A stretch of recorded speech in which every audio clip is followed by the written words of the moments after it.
네, 여러분 안녕하십니까? 대현TV 김대현의 뉴스브리핑 시작하겠습니다. 여러분 요즘 투자처를 찾기 힘드시죠?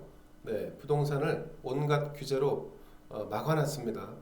그래서 설사 여러분들이 집을 사서 운 좋게 가격이 조금 올라 돈을 좀 벌었다 손쳐도 세금을 내야 하기 때문에, 그것도 엄청난 세금을 내야 하기 때문에 이제는 아파트나 주택으로 돈을 번다는 게 쉽지만은 않은 세상입니다.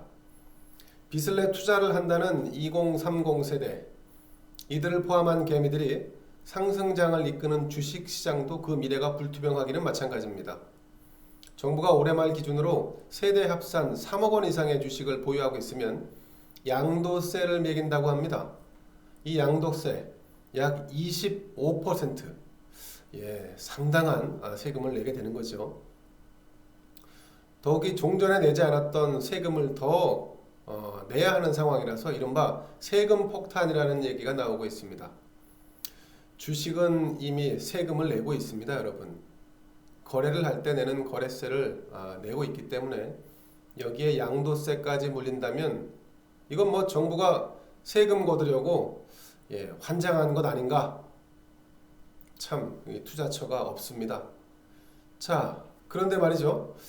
우리가 투자의 척도랄까요? 좌표를 설정하고 나아갈 수 있는 좀 본보기랄까요? 아니면 나름의 케이스가 있습니다. 네, 바로 문재인 정권의 부동산 투자자들, 그 귀재들이 설정한 투자 방식, 그게 일종의 좌표가 되지 않을까요? 자, 이번에 부동산 투자의 종합 선물 세트격이라는 비판을 산 이강섭 법제처장. 네.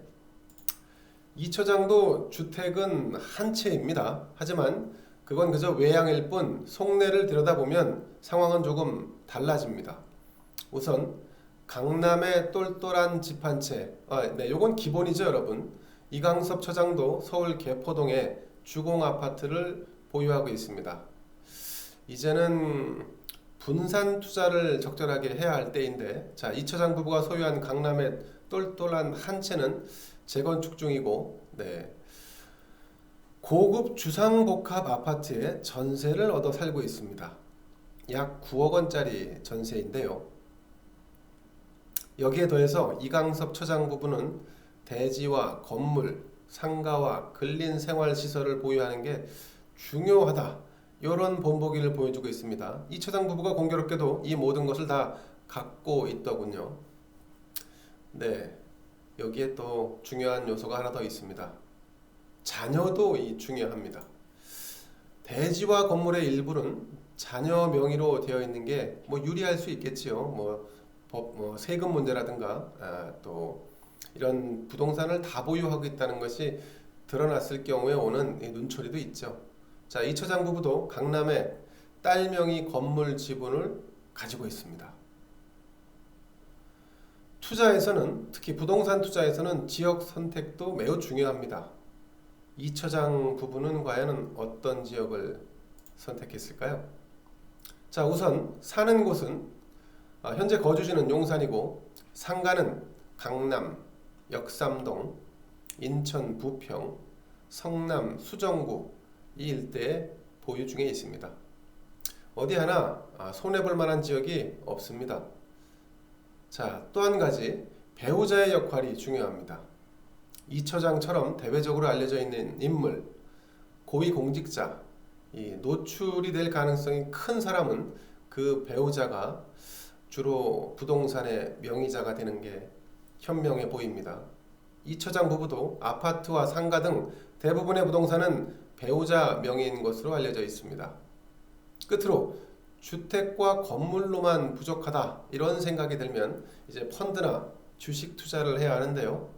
이를 위해서 일정한 현금을 보유하는 게 중요하겠죠. 자, 이 처장 일가족의 예금 자산은 약 45억 원가량입니다. 유가증권도 13억 원가량을 보유하고 있습니다. 자, 이분들은 상장 주식보다 비상장 주식 비중이 높은 걸로 볼 때 매우 공격적 투자를 지향해 온 것으로 판단됩니다. 자, 국내 투자로만 만족할 수 없겠지요. 그럼 이제 해외 채권 투자도 한번 살펴볼 만한데, 예, 역시나 이 처장의 배우자와 딸은 2억 6,700만 원 상당의 브라질 채권도 보유하고 있습니다.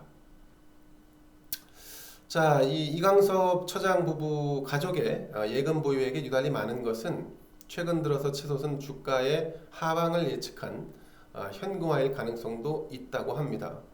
실제 요즘 주식시장에서는 유동성 투자가 끝나고 실적 위주로 투자가 전환되고 있는 양상입니다.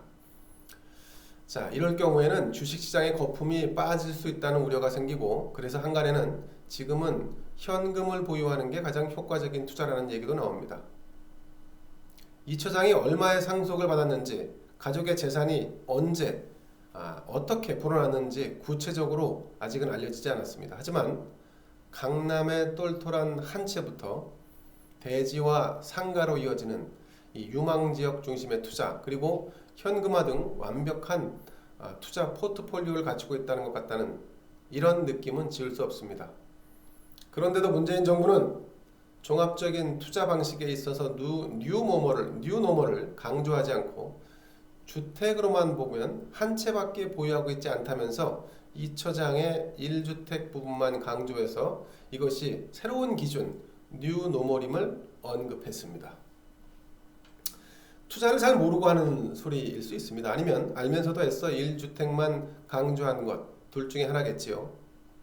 자, 그 전에 청와대 민정수석으로 재직했던 김조원 씨도 있습니다. 자, 이분은 수석 자리 대신 집 2채를 선택하고 청와대를 그만둔 분입니다.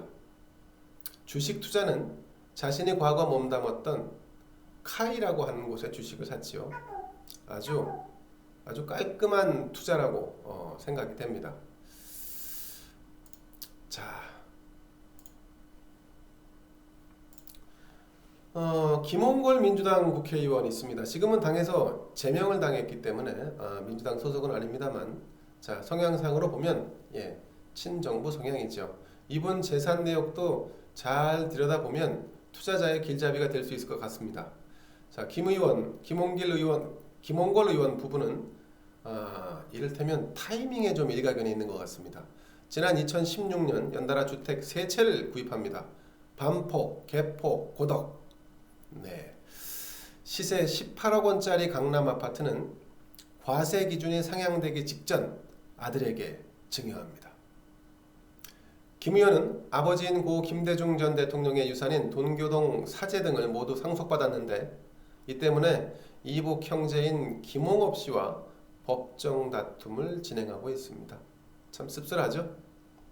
부동산 투자에 고수하면 이분을 빼놓을 수가 없죠. 양정숙 국회의원. 자, 이분도 민주당에 있다가 제명되셨습니다.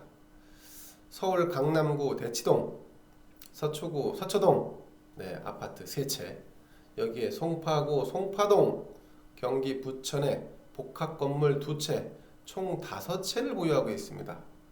자, 이 부동산 투자를 하면서 양정숙 국회의원은 동생 명의를 이용해서 4년 만에 재산을 2배로 늘린 그야말로 투자의 귀재라는 말을 들을 법합니다. 물론 도덕적으로 보자면 공직자의 자격이 없지요. 네, 없어도 한참 없습니다. 자, 이분 검찰에 고발까지 당했는데 그러면서 한다는 소리가 차익을 기부하겠다고 했습니다. 과연 그럴까요? 갑자기 흑석동 재개발 시세 차익 의혹을 받았던 김의겸 전 청와대 대변인이 생각납니다. 그분 아직 이 시세 차익을 사회 기부하지 않았을 겁니다. 네. 부동산을 때려잡으려는 문재인 정부. 하지만 그들과 함께하는 이들은 부동산을 무척 사랑하는 것 같습니다. 그런데요, 이들은 부동산 투기에 대해 비판적인 입장을 서슴없이 밝힙니다. 자신들이 부동산으로 부를 창출한 것. 그런데 밖으로 내뱉는 말은 문재인 정부의 입장을 대변하는 듯합니다. 이강섭 처장은 부동산 투기에 대한 입장문을 내고 이렇게 말했습니다. 부동산 투기는 거주 목적으로 구매하는 실수요자의 부담으로 연결되어 서민들의 내 집 마련 기회를 박탈한다.